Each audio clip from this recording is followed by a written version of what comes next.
Oo, ngayon, makakatira ka sa Dubai, nang merong nga permanent visa kapag bibili ka ng bahay sa Dubai. Matagal ang kapatid mo ron. Matagal. Sa Abu Dhabi. Oo, Abu Dhabi pala. Matagal ang kapatid mo ron at ang kanyang pamilya. Ngayon naman, kahit sabihin kong drug lord siya, wala na siyang kaso eh. Di ba? Na-dismiss na lahat ng panahon na dating Pangulo eh. Sabi niyang lahat dahil pinatay yung papa niya. Yun lang sana para paniwalaan. Kerwin Espinosa, 2009, he is convicted for life imprisonment sa Cebu. Nag-appeal siya, then reverse. Nais kong sabihin po dito that we do not want to protect any drug lord here or drug pusher here. We want to expose them. We want them to be charged according to law. I would like to just ask a few questions to Miss Mariel Marinay. How do you know your brother? Kerwin, gaano mo siya kilala? As kapatid po, kuya po talaga Yes. kuya po talaga ng pamilya So, po. gaano mo siya kilala? Ano? Kuya siya, gaano mo siya kilala? Kilalang kilala ko po. Kilalang kilala Yes mo. po. Hindi siya drug pusher. Hindi siya drug lord. Hindi po siya drug lord. Totoong hindi siya drug lord. Totoo po. Ang nalaman, kasi kasama kaming lumaki sa Cebu. Bakit? Ano po si kuya, parang sipat ba yung parang bakit marami kayong pera at marami kayong property? Bakit? Hindi naman po marami. Marami. Saan eh? Ano po, may auntie po kami yung nakasuporta sa amin. Mayaman ba yung auntie mo? Hindi po, mga kapatid po ng daddy ko po, side ni daddy ko po. Oo. Andun sila lahat sa labas ng bansa po. Ibig sabihin, doon sa bangko ng kapatid mo, meron kayong milyon eh. Hindi ko po yun alam. Hindi mo alam. Hindi ko po alam. Alamin mo, meron eh. Wala. At marami kayong property sa iba't ibang pangalan pa. O Sorry. kaya ako, tataka ako, kung ang kapatid mo merong lehitimong trabaho, ang sabi niya, nagpunta siya ng Malaysia, buong pamilya. Yes. Ako nagtataka ako, paano nakapunta ng Malaysia ng buong pamilya? May pera. Napunta ng Dubai ng buong pamilya. Alam mo, Mariel, nagpupunta ako ng Dubai ilang beses sa isang taon. Alright? At kung ikaw ay walang trabaho doon, makukuha mo lang tourist visa ng 3 buwan at hindi mo makasama ang buong pamilya mo. Isa o dalawa lang. Yun ang alam ko dyan. Oo. Ngayon, makakatira ka sa Dubai, nang merong nga permanent visa kapag bibili ka ng bahay sa Dubai. Matagal ang kapatid mo ron. Matagal. Sa Abu Dhabi. Oo. Abu Dhabi pala. Matagal ang kapatid mo ron at ang kanyang pamilya. Oo. Kaya nagtataka ako kung hindi siya. Sabi niya sa amin dito, sayang wala siya rito eh. Sabi niya sa amin dito na siya ay naghahanap ng trabaho sa Abu Dhabi. Nagtataka ako. Anong trabaho ang hanapan niya sa Abu Dhabi? Di ba? Marami siyang pera. Sapagkat tumira siya na ilang buwan doon na wala siyang trabaho. Nagbalik siya rito. Oo, nagbalik siya rito. Kaya, tinatanong kita, kung gaano mo kilala ang iyong kapatid, sapagkat tinatanong ko kung siya talagang drug lord siya. Ngayon naman, kahit sabihin kong drug lord siya, wala na siyang kaso eh. Di ba? Na-dismiss na lahat ng panahon na dating Pangulo eh. Hindi ko alam kung gaano kalakas ng kapatid mo, lahat ng kaso na dismiss. Dismiss. Nakakawala na siya ngayon. Kaya kahit nasabihin kong drug lord siya ngayon, at yan, nandiyan si Director General Lasso. Director General Lasso, hindi ba nasa drug watch list pa si Kerwin Espinosa? Yes, Mr. Chairman. Under surveillance pa siya, di ba? Yes, Your Honor. Minomonitor niyo mga lakad niya, di ba? Yes, O Your yan. Ngayon, itong si Colonel Espinido, naniniwala ka ba na itong si Kerwin Espinosa ay drug lord din? If I may, Your Honor, yes. Kerwin Espinosa, sa pagtingin ko, Your Honor, Mr. Chair, pagpunta dito para magtanggap na lang, iaminin na siya. Drug lord, total, hindi man siya makulong. Pagkatapos, isabi niyang lahat, dahil pinatay yung papa niya, yun lang sana para paniwalaan. Kerwin Espinosa, 2009, he is convicted for life imprisonment sa Cebu.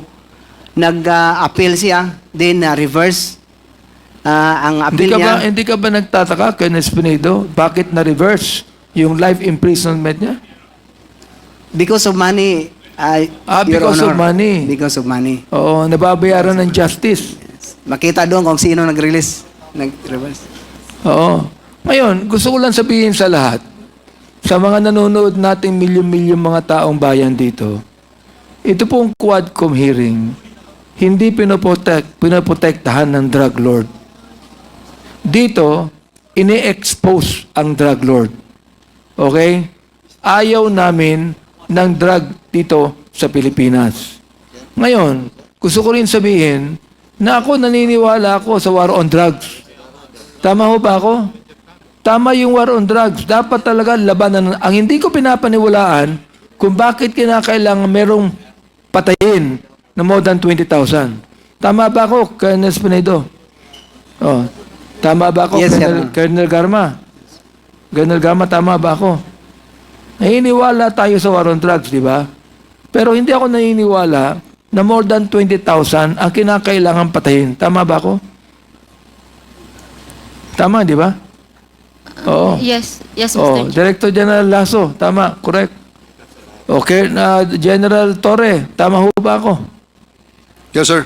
Kasi, naniniwala tayo ron eh. Pero gusto kong sabihin sa inyo, dito iniimbestigahan natin ng EJK, yung pong mga pinatay, whether they be drug pushers or drug lord, pinibigyan natin sila ng due process. Walang due process itong mga to eh. Kanina, kung nakita mo yung mga biktima kanina, yung mga kaanak ng biktima, karamihan doon, mistaken identity. Karamihan doon, can you imagine, 9 years old pinatay. Sa Cebu, merong 3-year-old napatay ng stray bullet dahil sa war on drugs. See? Dito sa Maynila, pinatay yung drug lord, nakasakay sa tricycle, pati yung driver ng tricycle pinatay. Yun ang ayaw natin. That's the reason why, nais kong sabihin po dito, that we do not want to protect any drug lord here or drug pusher here. We want to expose them. We want them to be charged according to law. Yun ang nais po natin. At ayaw natin na merong mga libo-libong napapatay dahilan dyan. Ayaw dahil ng reward system. Hindi ba? Okay. General Torre, nandito ka nung aming iniimbestigahan si Colonel Marcos, di ba? Na ang Yes, sir. sabi niya, ganun din sa'yo, Commissioner Bernaldo, dito ka rin, di ba? Si Colonel Marcos, sinabi niya sa kanyang pulis na papasukin ang selda ni Mayor Espinosa, Rolando. Pero ang sabi niya, i-restrain nyo lang. Pero pinatay. Pinatay ng major at pinatay ng 7 pulis. Okay? Ngayon, ito po ang question ko. Ano ba ang dapat gawin ng kapulisan? Diyan. Tatanungin ko muna si Commissioner Bernardo. Ano ba dapat gawin ng kapulisan sa isang major at 7 pulis na pumatay sa isang nasa selda ng walang kalaban-laban? Anong dapat gawin dyan? Your Honor, Yes. in this particular case, there was a decision of the Supreme Court that tells us that although they can apply for a search warrant in a detention center, however, that the search warrant sought for under Judge Sabera, the search warrant that was sought for Mayor Espinosa was not at all properly done. and therefore the judge were fined for 20,000. I make this preliminary statement considering the fact that if the search warrant was irregularly sought from the court and it was rendered to be irregular, they loses the defense of good faith and presumption of regularity. And therefore, it is incumbent upon them to substantiate the legality of the warrant of arrest and the execution of the same. Furthermore, there was death as a result of the supposed execution of the warrant of arrest. They admitted that they killed the person of Mayor Espinosa and Mr. Raul Yap. And we were given the information that there were investigations conducted by the NBI. And based on the medical legal, it shows that he was killed while lying down.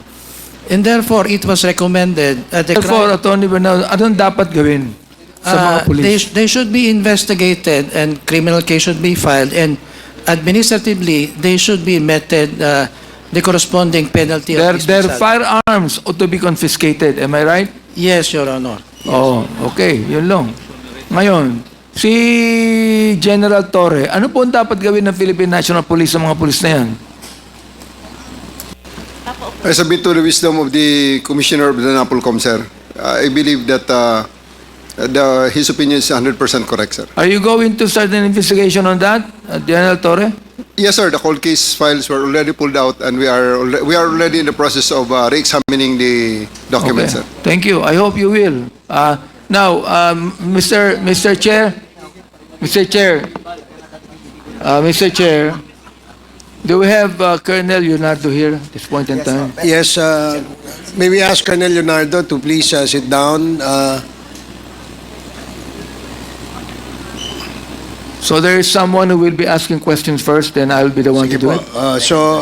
Siguro pwede na ho nating tapos na ho siguro tayo. Pwede na po natin sigurong ma-excuse itong ating mga galing pang Albuera. Ito sila. So, Mr. Chair, my questions are directed also to the Albuera case. okay.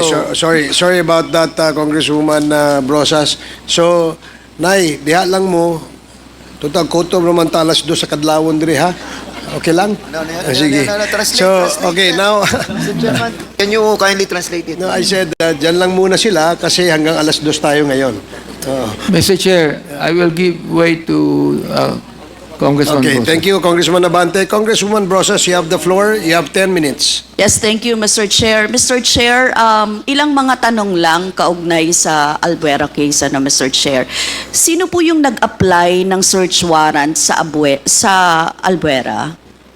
Ang Leyte Police Provincial Office, Your Honors. So, Mr. Chair, yung search warrant against Espinosa Sr. ay mula sa police. Yes. All police. Yes, Your Honor. Okay. Bakit po police ang nag-file? Kasi yun naman ang legality ng application ng search warrant, Your Honor. Nung malaman ng mga taga-Leyte PPO na mayroong mga contraband sa loob ng bahay ni Mayor, then they applied for search warrant para legal ang pagpasok ng police. So basically, sila ang may information Yes. tungkol sa illegal na, ano ang nakalagay doon? Illegal na baril? Firearms. Drugs? Firearms. I think that is more than 20 firearms, explosive.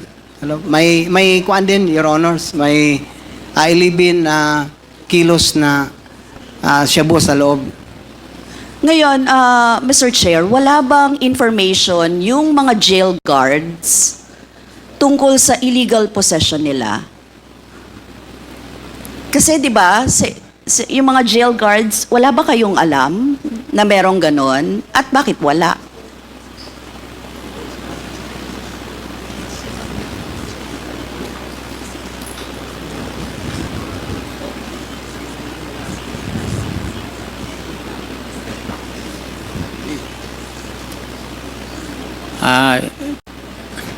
Mr. Chair,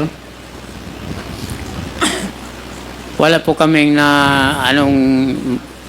contrabands doon dahil nagsagawa kami ng galugad noong October 30, 2016 po.